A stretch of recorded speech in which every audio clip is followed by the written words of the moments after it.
This episode of WDW Today is being sponsored by touringplans.com. Woohoo! And on your next trip to Walt Disney World and you're wanting to make sure you're going to be avoiding all those long lines that seem to persist all year round at Walt Disney World, touringplans.com has all the tools to help you navigate the parks, avoid the crowds, and experience all the attractions that you love to go on over and over again, but without the lines. That's right. Touringplans.com has the tools and information, really, really great information, in fact, that's been researched. This isn't just guesses or guesstimates or, that's close enough. These guys use statistics that they've gathered over the years, plural, to get all this information, and they give it to you in a nice, easy package. They've got great little mobile apps.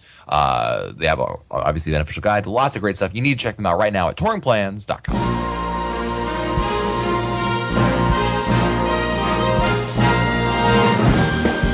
Bringing the world to your world, this is Walt Disney World Today.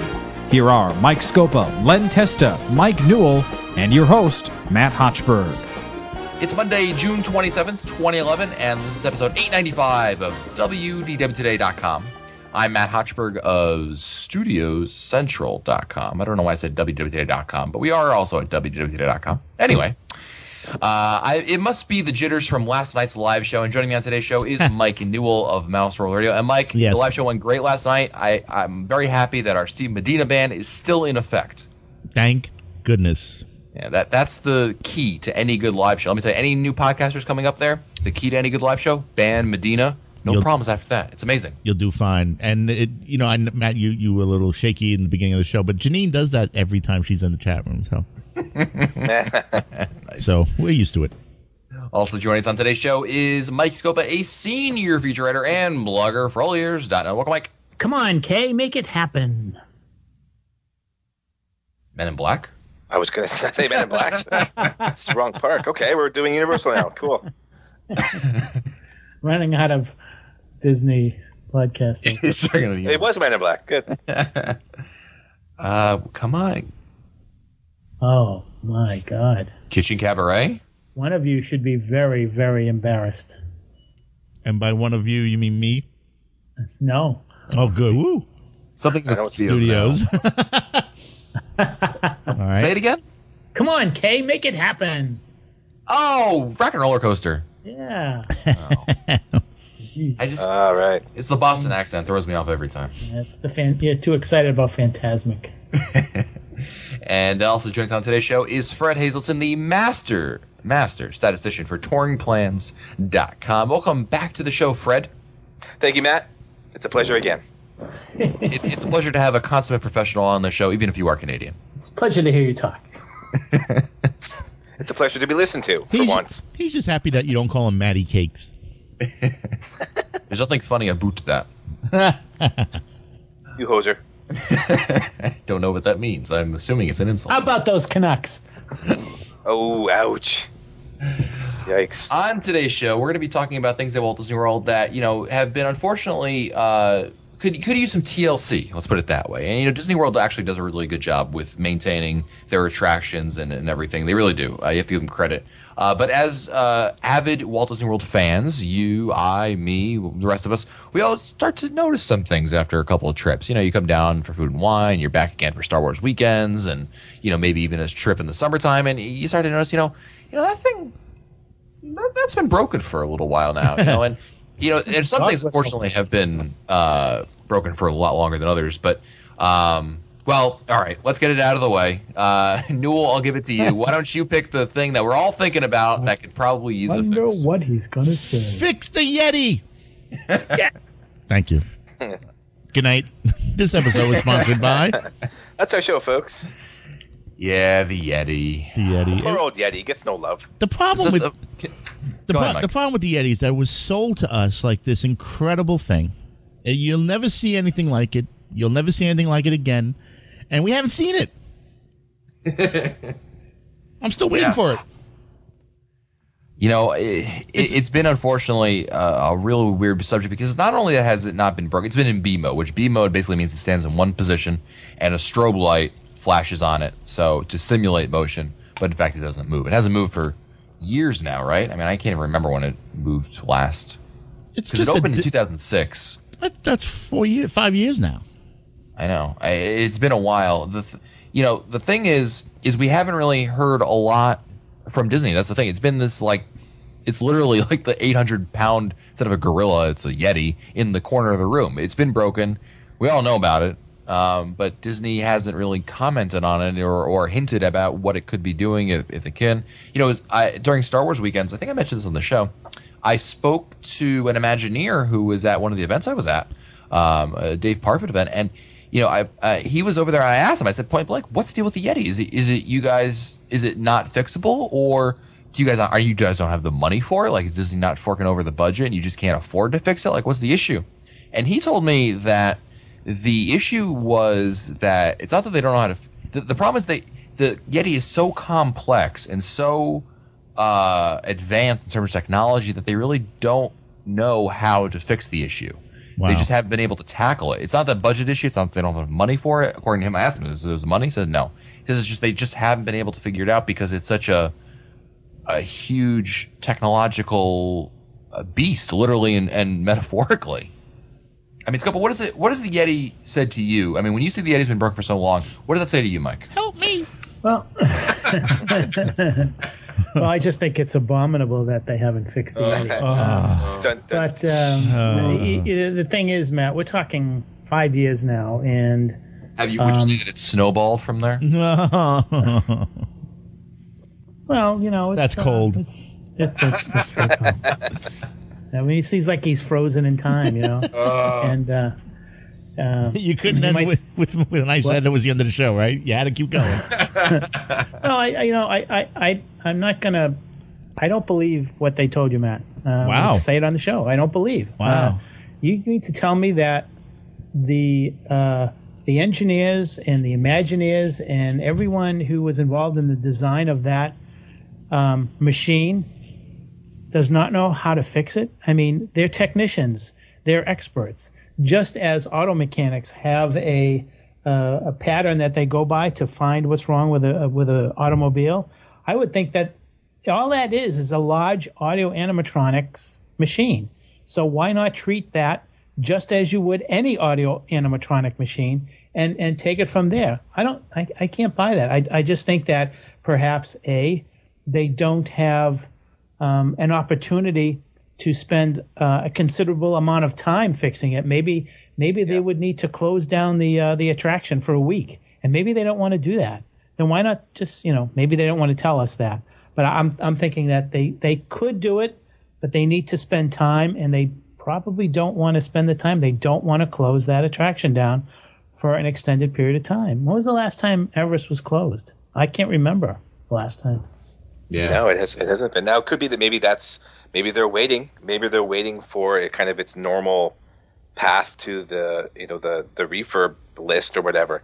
But it's got to be related to time and money. I think the other issue is that Everest is, because it's such a central attraction in Animal Kingdom and definitely the biggest draw there. Yep. That closing it for, if they said, okay, it's going to take, 3, 4, 5 months, whatever it is to fix it. I mean, it radically changes the park. When they close Space Mountain, I mean, you still have Splash Mountain, Big Thunder, Pirates. I mean, you still have so many other attractions to fall back on that. Yeah, it's disappointing. I mean, you're always going to have annoyed guests, but it's not like it radically changes the landscape of the park like the way that Everest does. So, Matt, now that the Phantasmic's back, take your resources and go to Get Services every day and say you want the Yeti fixed. I would have to go to that park first in order for it to happen. Oh, that's true. That's true. Good point. It could be that those. I mean, I think we could argue that those are the two major things needed at Walt Disney World were bringing Phantasm back and fixing the Yeti.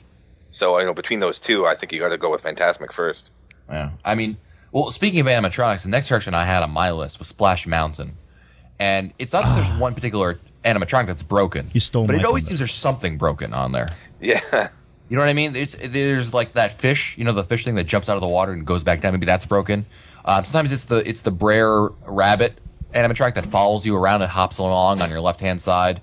Sometimes it's that little animation silhouette against the wall where that has Brer Rabbit being chased by Brer Fox and Brer Bear. I mean, I've seen a number of different audio animatronics being broken on that attraction over the years, and it's always something. It's like if I go through the entire ride without anything being broken, I mean, that frankly, that's like, wow, I'm surprised. And that shouldn't be. Obviously, it should be the opposite. I should be surprised when I see something broken. Like, wow, my God. That whole water room at the end, where everything splashes across the, Yeah. that's all down. I mean, Yeah. and I really looked hard when I wrote it last month. The paint seems like it's fading. Yeah, they do. I mean, they do an annual refurb. But they don't paint. Usually, sure. They don't paint when they do the refurb. Don't they just air wash the track? They don't like. There was something when that attraction first came online. It was bright and colorful, and it looked really. Now you go and it's like it's still colorful, but it's not as bright. Like it needs a paint job. There's a whole. If you look, there's dead leaves everywhere. How hard is it to go in there with it? Yeah, check it out next time you ride it. There's dead leaves everywhere alongside the river there. It's just, I don't know. I was real disappointed in how it looked. I mean, because like you said, it had been closed for a month or so for rehab, and this is what it came back to. Yeah, I mean Splash Mountain is my favorite attraction. It's such a Magic good Kingdom, ride, so and it's that's what yeah. you get so passionate about something because it's so much fun, and when it looks tired, it gets disappointing. I wonder if it's harder to upkeep a water ride like that. It must be. It is. There must be so many more problems. And it's also It is for that. outdoors. Go ahead, Mike. No, it's also outdoors, so I guess you got a lot of sun, hitting. Fading, yeah. Yeah. the elements. Yeah. Right.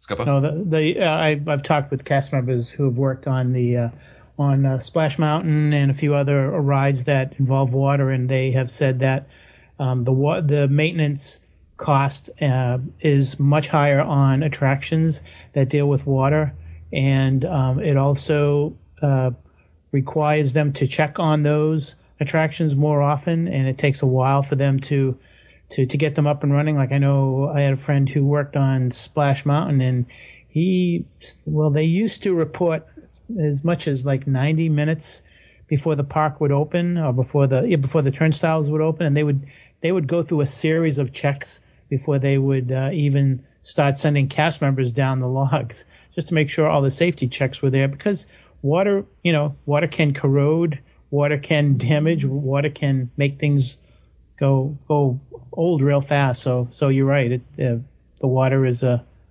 real problem. So, does anyone else have another attraction? There's something that they think should be fixed? I got two. Go ahead. One is, I don't know if you'd call it fixed, but I think we'd all agree that we would really like to see the soaring film get cleaned. Yeah. Yes, good call. Yeah, very good. I'm tired of seeing boulders in the sky. Giant flies. Yeah, and it's like, oh, there's a hidden Mickey. Oh no, it's a speck of dust. The giant piece of hair that sticks I out. think it really takes away from the effect. What, Mike? The giant piece of hair that sticks out. It's like, oh, look, a snake on the Golden Gate Bridge. But I just think that it takes away from the effect. It takes away from the willful suspension of disbelief that you so much need when you go into an attraction. So, it totally takes you out of the film immediately. Yeah. It's the first thing you distracting. notice. It is distracting. Yeah. Right, hit it on the head. So- Now, Janine says that out in Disneyland, now, I've never been, so I don't know, but the projector there is a digital projector, so you don't have those problems. You don't have the dust. Oh and you yeah, don't have. it's much cleaner. Is it? Yeah. For sure. Yeah. Oh, for sure it is. Yeah. So, and that was built first, so I don't understand why they couldn't put that kind of projector or the same technology in Florida. I don't understand. at least a better one. At least it would have. Or You would comparable. think, Mike, that it would be at least as equal to, if Right. not an improvement. Exactly. Exactly. The other thing that I'd like to see, I don't know if you want to call it fixed, but I wish they would take that paper boy and turn him around. I think it's very rude of him to turn his back to me as I'm going up Spaceship Earth. So I really would like to see that kid again. Here's the thing. The Paperboy, he's supposed to be facing down the street. It's like that forced perspective. But that being said, like the wall is there's a wall he faces, but the wall is painted like it's supposed to look like a street that goes down, like Roadrunner and Wile E. Coyote cartoons where they paint the thing going. You know what I mean? But the reality of it is everybody thinks that he's facing the wall. So yeah, I agree. The effect, good. I understand the intention, but Mike, it's just like anything else. If the guest, and evidently you're not the first person to come up with that thought. If no one gets the effect they're trying to go for, it's not working. So yeah, it would be nice just to have him just turn him around, and that would it would solve a lot of comments. And why go through all the hassle of making an animatronic that all you see is his back? Yeah. You know? I mean, it's an amazing. The animatronics, especially in Spaceship Earth, are amazing. They've done such a great job with the refurb a few years back that they move so more lifelike. Give him the spotlight. Put him up front, like Mike says. This way you see him. You get to see what he's made of. And another audio animatronic that's come to mind is on the Great Movie Ride. The alien that comes out of the ceiling has been broken for months. I'm not sure if it's been a year yet, but he's been broken for a really long time. And it's really boring when you're going through that scene and the gangster can't say anything to you, or the cowboy can't say anything to you because nothing's coming out of there. It was one of my favorite. I mean, I knew it was coming, obviously, but occasionally you get someone who doesn't know it's going there. And I knew it was kind of a cool audio animatronic for whatever reason. I don't know why. Do they at least have the fog and the strobe light effect, or is that all turned off? No, that still comes out. I mean, you still have the strobe light because there's still the alien on the right-hand side of the track as you go down, and he usually just attacks people in the back of the car, the second part of the car. So there's still that, and of course the space shuttle is supposed to be self-destructing anyway. So you still have the strobe light and warning. So I guess the cowboy doesn't go. The cast member has to try to give it the extra special sell. Yeah, there he is again. Really, his voice is really scary now because nothing actually happened. That's sad. It is. It's just such a simple audio animatronic. It's not doing much. This is no Yeti. So I would love to see them fix that. These aren't criticisms. They're, these things are so amazing to us, and I think that they should be brought out for their full glory. And when you don't see them, it's disappointing. Yeah, imagine going to a film, like going to see Green Lantern, right, or whatever movie. Insert current film here, and one of the supporting characters you don't hear any audio from them. Right. Like when everyone else's audio is working fine, the soundtrack's playing fine, all the action's going, and all of a sudden it's like one of the characters you can't hear anything they're saying. When we do stage production, if something goes wrong on the set during the performance, and it shows or people notice it, we call it bad show. That's bad show if a light blows out in the middle of a performance or whatever, and that's what this is. This is bad show. Yeah, I mean that's what cast members refer to it also internally. It's bad show. Yeah. You don't want to have I remember one thing that I want to give them credit. It's fixed now. Remember the hat pirate on Pirates of the Caribbean? The guy who, for whatever reason, he decided to ransack the hat store in Pirates, and he's got 1 foot on the shore, 1 foot on the boat, and he's trying to balance all of his ugly hats that he stole. And for a while, there was actually a gap in the hats. Don't know what happened. One of the hats broke or ripped or whatever, and you could see the pole that holds the hats. And then the hats all disappeared. So all of a sudden, there was just some guy standing in front of a boat, and that was for many, many months. But last time I checked, at least, I had seen that he was restored to his full glory of stealing his ugly hats. So I'm hoping that some of these other ones that we mentioned will also be fixed. Does anyone else have any other fixes? When I was just thinking of, I'm sure we've all ridden Peter Pan's Flight. It's always crowded. It's very popular. It's been around for about 400 years. And the thing that always gets me about that attraction, you're all going to say, oh, yeah. At the very end, right after Smee, and just before you come out, I don't know what it is, but there's a bump, and that the whole ride vehicle just it hits something, and then finally you get on to the offloading area. But I don't know why they can't fix that so it's a smooth sail the whole way. I just don't understand. It's still not as bad as the end of Primeval Whirl. Oh my God! Not like it's a great attraction anyway, but then just for good luck, the last 15 feet, the thing comes to a screeching halt, and you get like the Heimlich maneuver in your diaphragm from the safety bar. Yeah, well, I mean, Rock and Roller Coaster does that to a little bit of an effect. Like you come down and then they hit the brakes, and but at least that's across your shoulders. The pressure's kind of spread out. Yeah, good point, Fred. Any other Freds? Fred, did you have one? Well, I have one that kind of doesn't really apply, but the one thing that drives me crazy is it's more of a venue. The Diamond Horseshoe Saloon. It's an area that's such a beautiful venue, and there's just nothing going on there. And it drives me crazy because when you go to Disneyland, one of the best shows, any Disney show I've ever seen, certainly the best show that you would consider sort of a small production show, is the Billy Hill and the Hillbilly show that they do at Disneyland Park. And it's the exact same venue. It's exactly the same inside and out. and it's such a hilarious show. I'd love to see them. I can't believe they couldn't find another 4 guys that can play the banjo, Right. and throw them into the Magic Kingdom to do the exact same thing. Because I think it's such a great spot right there. And every time I walk by, I think, man, it just feels like something's missing in that hall. I thought of that recently when Wally Bogue died. They were showing, we were watching old videos of that performance in Disneyland, and I was like, wow, what a shame that they don't have anything like this in Florida. It's such a simple show. I can't understand why they couldn't find some talent that could literally just copy the same show. It's not complicated. Yeah. Another thing that drives me crazy is burned out light bulbs. So if you're walking down Main Street at night and you see a couple burned out light bulbs, stuff like that just drives me crazy because it's a simple fix.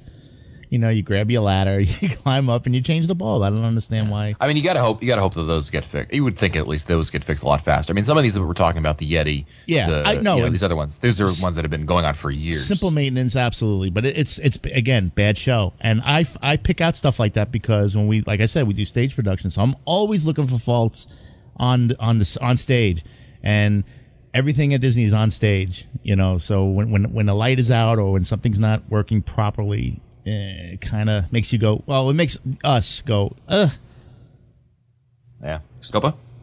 Well, this is kind of stretching it a little bit, but I really would like to see them fix whatever the problem is with the noodle station.